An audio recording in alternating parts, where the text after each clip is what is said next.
Fala rapaziada, tudo bem? Vamos comentar aqui sobre a partida de ontem entre Botafogo e Bangu no Estádio Olímpico Newton Santos.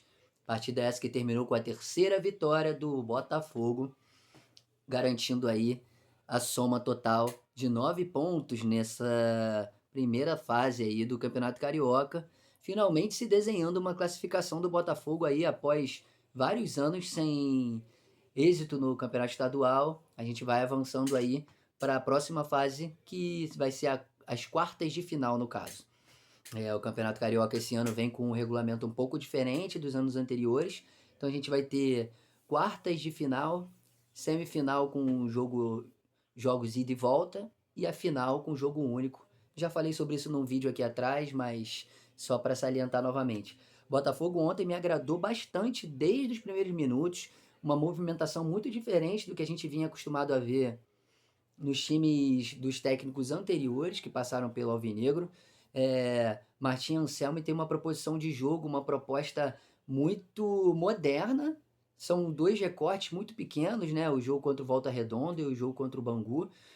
Times mais frágeis do que o que a gente vai pegar a partir de quarta-feira no Campeonato Brasileiro, quando a gente enfrenta o Cruzeiro, que embora ainda esteja engatinhando no início do ano, é um elenco de um porte muito mais pesado do que esses dois clubes daqui da cidade do Rio de Janeiro, do estado do Rio de Janeiro, né? Porque Volta Redonda é um outro município, mas já dá para ver a ideia de jogo e principalmente a assimilação do elenco me parece estar sendo é, muito rápida. Parece estar ocorrendo de maneira muito rápida, assim, porque são mudanças muito drásticas com relação às características de jogo que o Botafogo tinha, principalmente nos seus dois últimos técnicos aí que ficaram mais tempo, né? O Paiva e o David Ancelotti. O Botafogo entrou em campo ontem, tô com aquele meu esquema de computador aqui do lado, mas vocês já estão acostumados.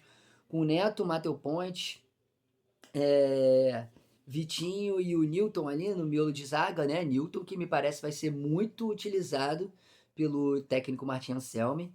No meio de campo ali, não necessariamente nessa ordem, o Botafogo tinha. Podemos considerar o Santi Rodrigues, o Danilo, o Alan, o Natan e o Montoro, né? E a gente fechava o ataque ali com o Arthur Cabral. A gente teve o Marçal fazendo a esquerda, só para recapitular, né? Para organizar melhor as ideias.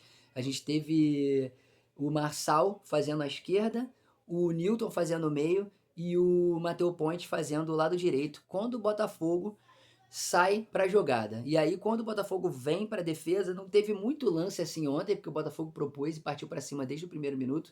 Mas quando o Botafogo precisa se defender mais numa linha de quatro, o Vitinho ocupa a lateral direita, o Point cai pelo zagueiro como zagueiro pela direita. E aí, no caso do jogo de ontem, era o Newton pela esquerda e o Marçal lá na extrema esquerda como lateral, né? Compondo ali o quarteto de defesa do Botafogo. Agora, do meio de campo para frente, muita articulação, muita chegada surpresa. Montoro caindo muitas vezes pela direita, Santos girando com liberdade, assim como o próprio Montoro. É, o, o Alan, para mim, fez uma partidaça mais uma vez, né? Alan é um cara que eu gosto muito pela postura, pela orientação e leitura que ele faz da partida. E entendo que ele não rendeu nos últimos anos o que se esperava dele quando ele foi anunciado para chegar ao Botafogo. Porém, ali o Botafogo teve aquele encaixe com o Gregory, com o Marlon, e o Alan teve pouca chance de se colocar com maior minutagem no jogo, no decorrer dos jogos e campeonatos. Mas agora me parece até pela necessidade, pela ausência de outro atleta experiente, que ele vai ter, ainda que de maneira forçosa, essa oportunidade. E no meu entendimento, nos dois primeiros jogos ele aproveitou bastante, principalmente no jogo de ontem, porque no primeiro jogo ele é substituído pelo Santi e isso traz, eu comentei no vídeo sobre aquela partida contra o Volta Redonda, isso trazia um comparativo entre os dois atletas, porque quando o Santi entra, logicamente o dinamismo, a leveza dele, o modo que ele joga de limpar o jogo com um único toque, ou de deixar a bola passar sem dominar e já dar um tapa na frente, seja para si mesmo, seja para um companheiro, gerava uma comparação de que ele entrando, o Alan não tinha jogado nada, né? Mas não foi isso. O Alan jogou muito bem para mim, o jogo anterior contra o Volta Redonda e ontem, inclusive chegando com chutes de fora da área perigosíssimos. O primeiro passou rente à trave direita do goleiro Bruno do Bangu, que vale aqui ressaltar, jogou demais ontem, pegou muito. E o segundo, uma grande defesa do goleiro, se eu não me engano, no ângulo superior esquerdo, tirando a bola ali para escanteio. Uma grata surpresa essa chegada do Alan vindo de trás com um chute que a gente não tinha com os nossos outros dois volantes titulares, campeões brasileiros e da Libertadores, Gregory e Marlon Freitas, né? O Marlon chutava mais na época do Atlético Goianiense, ele era o cara ali que fazia de tudo, mas no Botafogo não refletiu nessa pegada. Então, muito feliz com a proposta de jogo do Martin Selmer. Não dá pra gente dizer se isso vai se refletir a longo, a médio prazo em títulos e tal, mas o Botafogo demonstrando um ritmo de jogo, inclusive, muito interessante na partida de ontem. Tô olhando aqui o Fogão Net para pegar um pouco mais de coisa pra gente trazer. E as notas, né? Eles deram 6,5 pro Neto, não foi exigido, mas eu tava comentando até com meu irmão no estádio ontem, um abraço aí pro meu irmão João Góes, que o Neto, apesar de não ter feito nada, ele aparenta muito mais um saber sobre o que ele tá fazendo dentro da partida, né? Coisas que os outros goleiros que a gente tem atualmente não demonstram, que estão ali tão ligados e que tem tarimba, que tem cancha, experiência no decorrer do jogo, principalmente com os pés. O Neto, ele demonstra que ele tem muita tranquilidade no jogo com os pés. O point 6,5 para mim chegou algumas vezes ultrapassando, ele que tá jogando como um zagueiro, tem chegado na frente, ultrapassando o Vitinho pela direita. No jogo anterior ele fez uma tabela, entrou na diagonal ali pelo meio, quase fez um gol. Chuta bem de fora da área, chuta melhor que o Vitinho quando precisa concluir em gol. Então, gostei do time inteiro como um todo, né? A única crítica que eu vou fazer é mais ao Natan, mas lá na frente eu falo. Eles dão 6,5 para Newton, Marçal, para Vitinho. Eu acho que é bem por aí a nota. Discordo da nota do Alan ser 6, por ele ter perdido uma disputa física perigosa lá atrás. É uma coisa ali de jogo, uma desatenção momentânea. Acho que um 7 ali, 7,5 seria muito mais justo porque o Alan fez ontem. Perdão. E aí entra numa incógnita para mim quando se fala do Danilo, nota 7, porque eu confesso que eu tinha visto um jogo limitado do Danilo. Muita tentativa com poucos resultados em termos de acertos. E aí eu fui buscar aqui no SofaScore e outras coisas, embora uma análise numérica seja fria às vezes, né, não traduza exatamente como o jogador foi no jogo. Por exemplo, o Almada tem números limitados, mas se a gente for ver a dinâmica de jogo dele, ele trouxe naquela época, em 2024, uma qualidade e um desafogo muito grande para o clube, né? Para o time como um todo.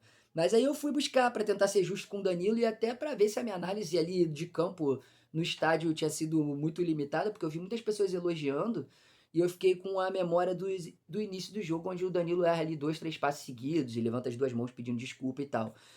Mas ele teve aqui 91% dos passes certos, 86% do passes no campo do adversário corretos, 98% de passes no próprio campo corretos, 100% de passes longos corretos. E é um cara que se apresenta, quando você olha o mapa de calor dele, ele se apresenta em todo o jogo, todo o campo de jogo. Principalmente ali no raio ali que cobre, sei lá, 10 a 15 metros em torno do círculo central. Ele se apresenta ao longo da partida, não se esconde. Então, assim, eu posso ter avaliado de maneira equivocada o Danilo e ele realmente tenha feito uma partida melhor do que a que eu imaginei. Santos, para mim, foi o melhor do jogo. Perigoso no ataque, como diz aqui no Fogão Net. Criou jogadas, como também diz no Fogão Net. Fez o gol de falta. Aquele gol ali, né, onde o goleiro do Bangu foi traído, porque ele sai para a esquerda tentando buscar o entendimento de onde a bola estava vindo e a bola entra no canto direito dele. Merecido gol do Botafogo, que já tinha martelado demais ao longo da partida e o gol não saía. Montoro foi bem, mas mais tímido do que poderia ter sido.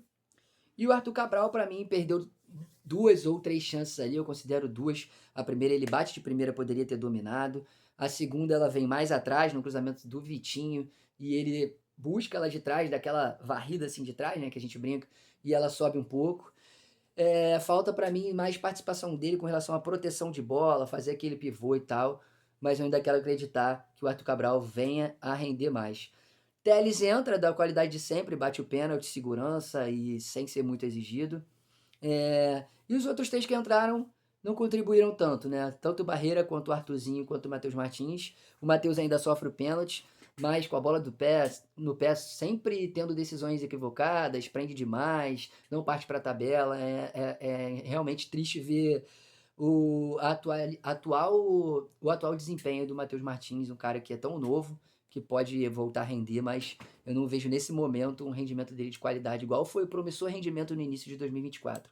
Barbosa entra, controla o jogo bem, e o Anselmi, já falei bastante sobre ele, gosto muito do que ele vem fazendo, principalmente pela capacidade de transmitir as ideias para o clube e pela assimilação que aparentemente, para o clube não, para os jogadores, e pela assimilação que esses atletas vêm tendo, pelo menos nesse primeiro momento. O Botafogo agora ele segue líder do grupo B, né? Com 9 pontos. E aí ainda temos mais 2 partidas, né? A partida contra o Flamengo e a partida... Não, perdão. A partida contra os times do outro grupo, na verdade, né? Que esse ano é o grupo A contra o grupo B. Então a gente tem aqui mais 2 partidas nas próximas rodadas. Me fugiram aqui, mas fico devendo. E para se garantir como líder do grupo e fecharmos aí a classificação para essas quartas de final. Vou ver aqui se eu encontro a próxima rodada do Botafogo. É contra o Fluminense, dia 1º, às 8h30 da noite, pela ordem ali no estádio Newton Santos. E fecha o jogo contra o Vasco. E aí sim, Vasco e Botafogo provavelmente no Maracanã. Não sei, possível que seja em São Januário também, dependendo aí da necessidade e vontade do Vasco, de acordo com o que ele precise para se classificar. Então vou deixar vocês aí com os gols que eu consegui filmar ontem e, se possível, com mais alguns momentos que eu filmei durante a partida. Um abraço aí. Esse foi o Botafogo Literário. Eu sou Daniel Góes, jornalista e profissional de educação física.